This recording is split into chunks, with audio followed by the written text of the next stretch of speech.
I love the atmosphere here. It reminds me of backroom storage rooms for investigation libraries. Oh, uh-huh. Yeah. That's what this is. This is our research room.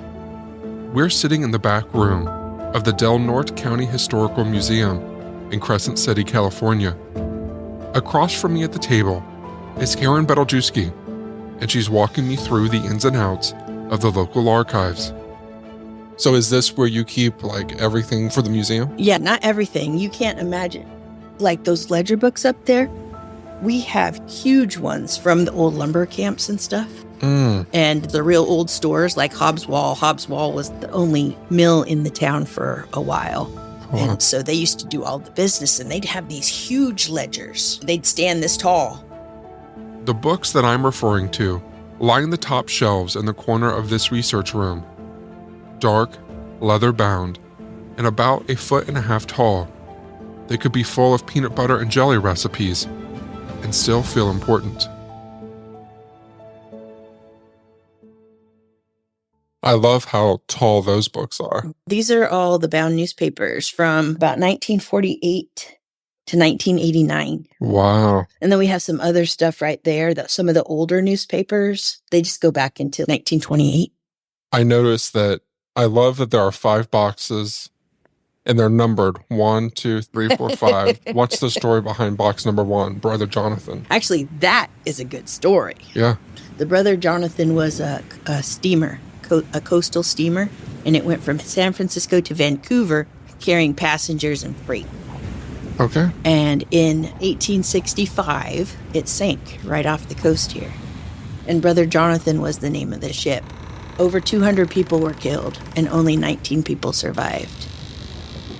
It was the reason that they built the St. George Reef Lighthouse, which is a lighthouse that sits out about 7 miles. So the story goes that it was about 200 tons overloaded, and the captain had no say in what happened when they were at port. He was just in charge when it was out of the harbor. He said they were overloading the ship, and apparently there was a substitute company man that was loading the ship that day, a nephew of one of the owners of the line. So they actually did leave, and they came here, which was a regular port for them because it was the biggest port between San Francisco and Portland. So this port was already here? This harbor and the natural shape of our harbor was the reason that Crescent City was founded. Tell me about that. Why was Crescent City ever founded? Well, it had a natural harbor, and they were able to unload ships, and they would just unload things, and then they'd go by pack train inland to the gold fields. And you're talking about the gold fields near San Francisco? Actually, no. It was for the mines, and people were hunting for gold up this far. But there really wasn't much gold to be found. Basically, the mines here were copper and nickel and chrome. But no, San Francisco, of course, is about 400 miles to our south. So basically, the port here would unload people and equipment and take it, pack trains up into the hills, up into southern Oregon. What year are we talking about? We're talking about the 1850s, early 1850s. So there's a lot of mining happening. They need a way to transport the equipment, the people. Yeah. So they decide they're going to use your natural harbor, and that's how this city is made. Yep. So is that how you get your name? Crescent City, because of the crescent. If you see it from up high, the way it's formed is a crescent. Crescent City. Good. She points to the large map in the middle of the table and turns it in my direction. Her finger lands on a small natural harbor shaped sort of like a crescent moon, facing south in the direction of San Francisco. See, because the crescent goes this way. And if you look from the hill up at Vista Point, you can see the crescent. And that's the natural harbor you're talking about? Yes. Awesome. Which also makes us tsunami prone. And so for Brother Jonathan, you said they put a lighthouse after the accident to prevent accidents from happening. Yes. So the accident happened because it was too full, and I assume it hit rough water or it hit land? Yes. So what happened was it left Crescent City Harbor to go up on its way to Oregon. And it got a ways, about to the Oregon border, is what they say. And it was hit by a nor'wester, a storm that came from the northwest. And it's really windy. It's really windy here, and so the water gets really choppy. And they hit this, even with two side paddle wheels and sails, and it basically stopped them in their tracks. And so he said, turn around, let's go back to Crescent City. And when they turned around to come back to Crescent City is when they hit what is called an uncharted rock. And the rock, from what I hear from the people who dove on the site and who were involved in the salvage operation, say it's a pinnacle rock, so it's real pointed at the top. And it barely sits under the surface of the water. So it just destroyed the ship. So basically what they're saying is it came down on that pinnacle rock, and then they couldn't go anywhere. They were stuck right there. And it just kept bashing the ship down onto this rock until the keel fell out. So does your museum have, I assume that's all paperwork about the details? This is the archival things that we have. We have other artifacts here at the museum from the salvage operation. We have a lot of the galley items, because those are the things that really survive down there, is the galley items. For those of you not up to speed on your ship lingo, the galley is the part of the ship where food is cooked and prepared. This room is usually located near the center of the ship, and for that reason, its contents are often discovered in shipwrecks more than 100 years later. In the main room of this museum, many of these items are on display. Dishes, plates, cups, utensils, and similar items fill multiple cabinets beneath a massive, gorgeous lighthouse lamp, also on display. Looking down at these items, you can appreciate both the amount of time that has passed between then and now, and also some of the ordinary human reality of this tragedy. They were down there for 130 years. They didn't find the ship until the 1990s, early, and then they fought with the state of California for a while to have rights to dive on the site, and they finally did settle. And we were able to find 1,208 gold coins, and we actually have one gold coin, a $5 gold piece. It's a Liberty Head gold piece. The research company actually gave that coin to us as a gift, and it's prized possession of the museum. One of the prized possessions, because we have so many here. Against the wall of this room, on my right side, is a row of numbered white boxes. The second of these says simply, Mills.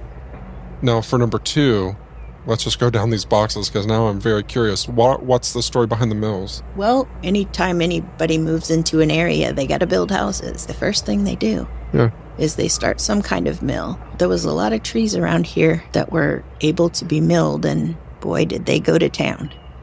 This was a big lumber town until about 1960s and 1970s. And then the national parks moved in, and the mills were pretty much put out of business. But in the 1950s, the county had 54 mills.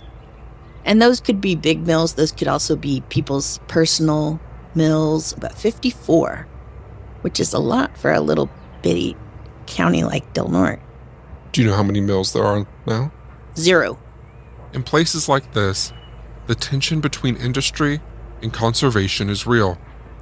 You'd be hard-pressed to find anyone these days who doesn't want to protect the environment. But in towns like Crescent City, they note the true cost of these initiatives. I asked Karen about the impact of the Redwoods State and National Parks. Is that what killed all the mills? Yes. We don't talk about it much here because National Park is pretty strong up here, and we have friends that work for the National Park, but we also have friends that used to be in lumber back in the day. People don't really talk about that. We just move on. How important is the National Park to the community? I would say it's important because it really helps tourism. I think the biggest boost of tourism is the National Park. Of course, we have Battery Point Lighthouse, and lighthouses are in. They are a thing. You guys might not know because you're from inland. So lighthouses are in. and people flocked to see lighthouses. Battery Point was built in 1856, and it took 9 months to build, and it cost $15,000. It's built on a tidal island, so at high tide you cannot get out there. But at low tide you can walk across the beach and get to the lighthouse. The Historical Society, the Del Norte County Historical Society, manages and operates the Battery Point Lighthouse. St. George Preservation Society, that's the lighthouse that was built because of the Brother Jonathan. They have their own preservation society, but what a marvelous lighthouse. And absolutely, you have to think of it as a marvel that they could even build it out where they did. The second lighthouse that Karen is referring to is the St. George Reef Lighthouse, 6 miles off the coast. We went out to see it after this discussion, and it really is a marvel. Though we never made it close, it was cold that day and drizzling, and the wind was absolutely rippling across the high rock coastline. We couldn't have attempted to walk there that day, even at low tide. The construction of this lighthouse, miles out into the ocean, would make an episode in itself and cost $22.7 million in today's money. As you might guess, it was the most expensive lighthouse ever built in American history. The base beneath the lighthouse was 5 stories high, and the lighthouse added another 90 feet to the height of the structure. Part of the reason for this unusual fortress-like construction is the fact that waves regularly top 5 stories in height this far out in the ocean. Looking out at St. George from the shore, thinking of these 60-foot waves, it feels like the loneliest place in the world, but one that undoubtedly saved huge numbers of lives. It was decommissioned in 1975 and replaced by a floating lighthouse buoy. So box 3 is the tsunami. I would love to hear this story. Crescent City is tsunami prone because of the way it sits out. And that was our largest tsunami on record. However, the 1964 tsunami was not the big tsunami. The big tsunami was in 1700, January 26th. And the Native Americans have stories about the big wave. There's even a word for it. This word is Tsunamis. It's from the Tolola language of the Tolola people. And if you're having a hard time visualizing this word on paper, or if I haven't gotten it quite right after all of my efforts to do so, it's spelled like this: Testchas.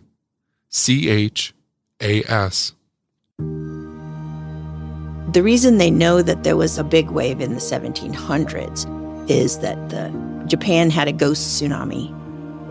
And a ghost tsunami is a tsunami without an earthquake. So much like the 2011 tsunami that came and hit Crescent City and destroyed the harbor, that would have been a ghost tsunami if we hadn't had any warning.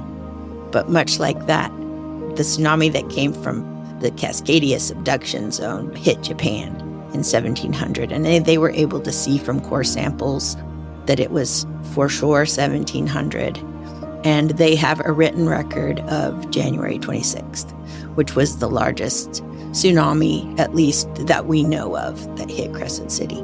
But the 1964 tsunami, of course, was devastating to the town. It was much closer, came from Anchorage, Alaska earthquake, which was about 8.6 on the scale. I don't know if it was the Richter scale. That 1964 earthquake, known as the Great Alaskan Earthquake, or the Good Friday earthquake, was actually a 9.2 on the Richter scale, making it the second most powerful earthquake recorded in world history. This was known as a megathrust earthquake and caused damage and standing waves around the world in places like Japan, England, Texas, Australia, and South Africa. 12 of the 131 global victims of this quake and tsunamis were here in Crescent City. How big was the tsunami when it hit the city? There were 5 waves, and the 4th was the largest, and it was about 20 feet over high tide. The tsunami is not just a big, huge wave. It's more of a wall of water that comes in, and it's not just one either. It's a series of them. So Crescent City had never been hit with the tsunami as far as the townspeople were concerned. They'd had some evacuations for previous earthquakes that could have caused tsunamis, but really nothing ever hit. Just some water lapping up on Front Street or something like that. And they had evacuated the town on a couple of occasions for tsunami warnings. So what time was it when the 20-foot wave comes towards the city? The first wave hit at midnight on March 28th. The earthquake was at 7:30. And they had a large tsunami in Anchorage, Alaska as well. Their city was really devastated by the earthquake and the tsunami. But this tsunami here, the first wave hit at 12 o'clock. Do the waves happen one after another pretty quickly? In this case, I'm not really sure. I imagine about 20 minutes, maybe 20 minutes between. But 29 city blocks were destroyed and 11 people were killed. I can't imagine that happening at midnight. I'm sure people were asleep. Were sirens blazing? What was the deal? No, there weren't sirens blazing. What had originally happened was the sheriff's deputies would go around to all the low-lying areas and tell people that a tsunami was coming and they needed to get to safety. But there were 3 different times that they would drive through, and people were skeptical. It's, oh, we've been through this before and nothing happens. 2nd Street, it hit 1st, 2nd, and 3rd Street really hard. 2nd Street was the main street, and that's where a lot of businesses were, and that's the downtown area. It was devastated by the tsunami. How big of an advance notice would the sheriff's people would have noticed? I believe 10 p.m., and the wave hit at 12. So they had about 2-hour notice. Do you know what they were looking for? They just would go to what they knew were the low-lying areas that the water could reach and tell people to evacuate. How would they know that a tsunami was coming? I believe it was the Tsunami Alert Center. I believe it was in Anchorage, Alaska. Oh, the same place that had the earthquake. And the tsunami, Oh, wow. Original tsunami. The first wave hit them within probably minutes. So they probably call the city and... I think there was an alert put out. If you're out on the water, if you're out on the ocean during a tsunami, all it feels like is a big swell.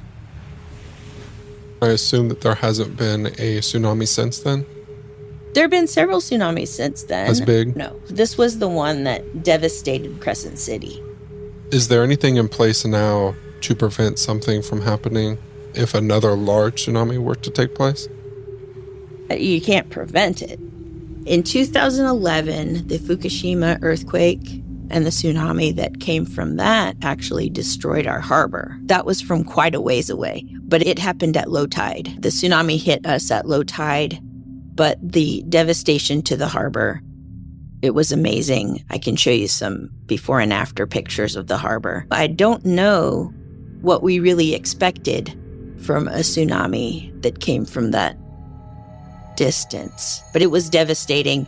And so we do have a new harbor. It's supposed to be state-of-the-art, a tsunami-resistant harbor. But of What course, does that mean? I don't know until a tsunami comes. I won't really know. I mentioned seeing what appeared to be giant concrete jacks down at the pier while we were over by the harbor. There are 2 different things at the pier. The ocean's over, of course, on the west side, and the breakwater sits here. Down here at the elbow and down here at the dog leg of the breakwater are what these big, huge concrete things. One's called a tetrapod, and it looks like a jack in a way. Those were put in 1953, actually before the tsunami. And then in the 70s, the Corps of Engineers put in what are called dolos. And the dolos are bigger and heavier. I don't want to say they fit together, but they do fit together. And it's supposed to disperse the energy of the water. And that's their purpose. We also have a dolo outside the visitor center. And there's one at the harbor as well. And then there's a tetrapod that sits in the city as well. And it was placed on a concrete pad as an example of what was at the harbor. And the 64 tsunami actually moved it about 8 feet off of its concrete pad. It's been moved, and you can see that it's been moved. It was extremely devastating to the town, as you can imagine, losing 11 people and a part of the city completely destroyed. But Crescent City, they got the moniker of Comeback Town, USA. And the people here, they were really, we're going to do it. We can do it. We have to do it. We're going to do it. And so that was a new theme of Crescent City, as Comeback Town, USA. But it wasn't anything unusual to band together and decide, okay, we're doing this. There was an instant in 1949, 1950, where they built their own harbor here. They built their own pier. They had asked the federal government like 6 times, and they said no. And so the people here said, you know what? We'll do it ourselves. And they did. They built about $100,000 harbor with $17,000 and in-kind donations. There was a lot of wood to be had because of the mills here in 1949, 1950. The ladies in town would make sandwiches and bake cakes and take them down to the harbor, and the guys were down there just building away. It was like a good old-fashioned barn raising, but this was a pier raising. So they built the pier, and that's why Citizens Dock is called Citizens Dock, because it was actually built by the citizens. So for them to band together and get through this and rebuild the town, it was something that they were going to do. Do you know why the government was denying? And the story was that there had been piers here before, and storms would just wash them out. So they asked the government over and over to help them build a dock, and they were always denied. Being a little town, and I guess there weren't enough people here. I don't know. I don't know why. I just know that they said, okay, that's all right with us. We'll just do it ourselves. Now, you wouldn't be able to do that. You'd have to have all the proper permits and everything. So there would be a lot of restrictions, a lot of ways that they wouldn't be able to do it. But they were able to. I asked Karen if anything ever floated ashore in Crescent City from other cities affected by the earthquake. I had read of this in other cases and was wondering if anything similar had happened here. In the 2011 tsunami, there were a few things that floated ashore here on the West Coast. I don't know how many there were, but I do know about this little boat. So this little boat was found on South Beach. And some guys had their truck, and they were pulling this boat out of the water. And it was at night. And the sheriff's deputies went over and said, what are you guys doing? Oh, we're pulling this boat out. I don't know what their intent was as they were pulling the boat out, but the sheriff's department said, if this is a boat from Japan, we have to take it to the impound yard because of invasive species. So they took it to the boatyard, and as they were cleaning it up, they noticed that it had some Japanese writing on it. They knew it was probably from the tsunami in Japan. So they took pictures of the writing, and they sent, and Lori Dangler, who actually wrote this book, she's professor at HSU, who studies earthquakes and tsunamis. And she sent the picture to somebody in Japan. And they said, that is a marine biology boat from one of the high schools here in Rikuzen, Takeda. So they figured out what high school it was from. And the kids at the high school here cleaned up the little boat and raised a lot of money so that they could send the boat home. And as it turned out, they didn't have to send the boat home because they got a lot of truck drivers and some ships take it across, and they took it back home to where it belongs in this little town that was devastated. And since that time, we've become sister cities with this place in Japan that was devastated by the 2011 tsunami. And what makes it special is that this town has also been devastated by a tsunami. So we've become sister cities with this little town. And so the kids from the high school here, using the money that they raised to get the boat across, they were able to take a little delegation of high school kids across to Japan. and go to this high school and see the Japanese kids. So since that time, we've had high school kids come to Del Norte County, come to the high school here. We've had different delegations of adults and, experts from emergency preparedness. So it's been something else to see this happen. And it would not have happened if this little boat hadn't floated across. This book is called The Extraordinary Voyage of Komame. Komame was the name of this little marine biology boat, and it means seagull. So this book was written in Japanese and English, and it tells the story of this little boat. That's really cool. Uh-huh. It's a really good story. It is. Yeah. It's on sale here for $9.99. Awesome.